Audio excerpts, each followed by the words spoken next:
Duterte.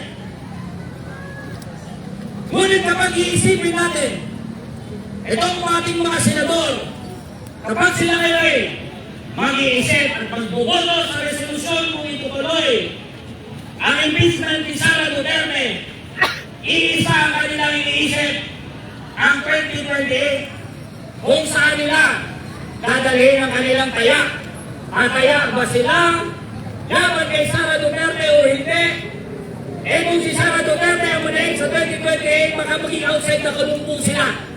Mga trapong konsiderasyon, hindi talaga accountability. Itong proseso ng impeachment, kapag ilagay natin sa kamay ng mga political dynasty, wala silang pakialam sa pagnanakaw, wala silang pakialam sa pandarambong, wala silang pakialam sa hustisya. Ang kanilang konsiderasyon ay simpleng politikal na survival. Ayaw nilang magkawatak-watak. Itong sistema ng dinastiya at kasama sa paglinis kay Sara, mabubuksan ang sarili nilang mga kasalanan sa bayan.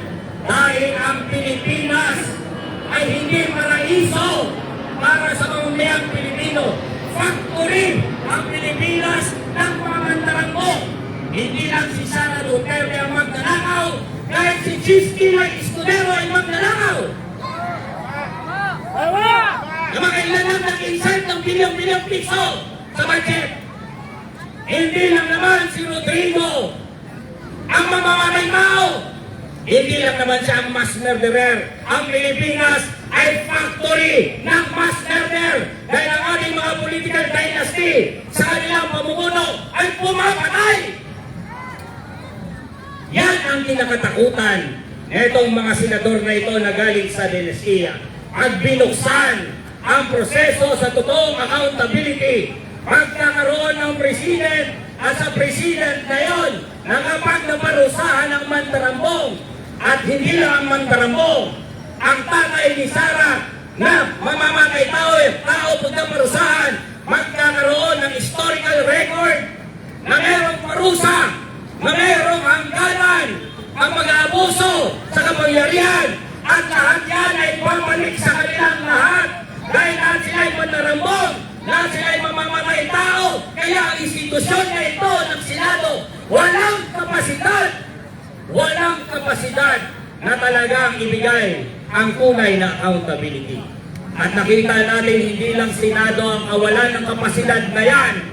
Nakita natin ang ating Korte Suprema. Nakita natin ang batas kung paano ini-interpret para proteksyonan si Sara Duterte. Nakita natin ang batas ay hindi isang cold science.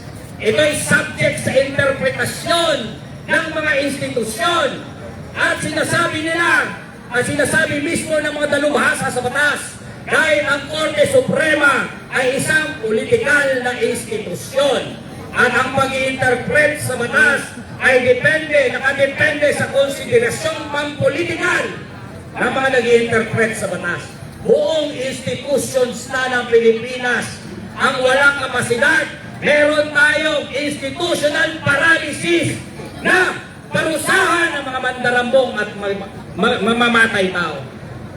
Kaya ito'y huling sandali na dapat ipakita ng ating Senado na dapat sumunod sila sa konstitusyon o ang konstitusyon ay baliwala pagdating sa makapangyarihan. Hindi tayo papayag, at gusto natin sabihin sa kanila, hindi tayo papayag na hindi litisin si Sara. At huwag nilang sabihin ang kanilang mga palusot. Huwag nilang sasabihin yan kung merong namatay na college student dahil sa leptospirosis, dahil ang kanyang ama ay inaresto sa Caray Cruz. Paano pa ang mga plan na tulad ni Sara Duterte? Ang batas ng bahay para parusahan ng mahirap at hindi ang mayayaman. Hindi tayo papayag sa ganyan. At kapag nagpatuloy sila sa pagkakaroon ng pagpoproteksyon kay Sara Duterte, andito ang taong bayan. Nasa kamay ng taong bayan ang direktang intervensyon upang pigilan ang pandarambong, pagpatay, mapigilan ang pag-abuso sa pwesto. Dahil meron din naman tayong historical record pag pag-usapan natin ang kasaysayan. Kailangan ma-remind ng ating Senado na noong panahon ng Presidente si Erap Estrada, ang Senado ay nagmistulang taga-proteksyon ng isang presidenteng korap.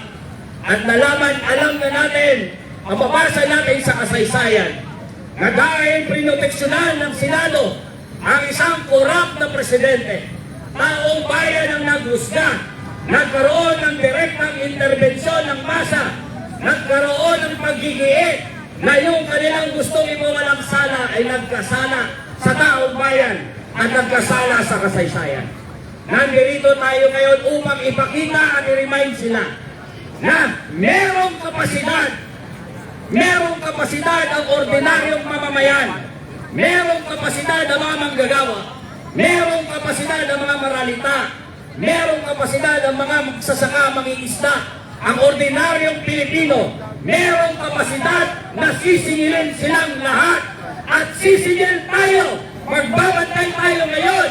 Panahon ng pagbabantay, may panahon ng pagsisingil. Mabuhay ang uring manggagawa, mabuhay ang masang Pilipino.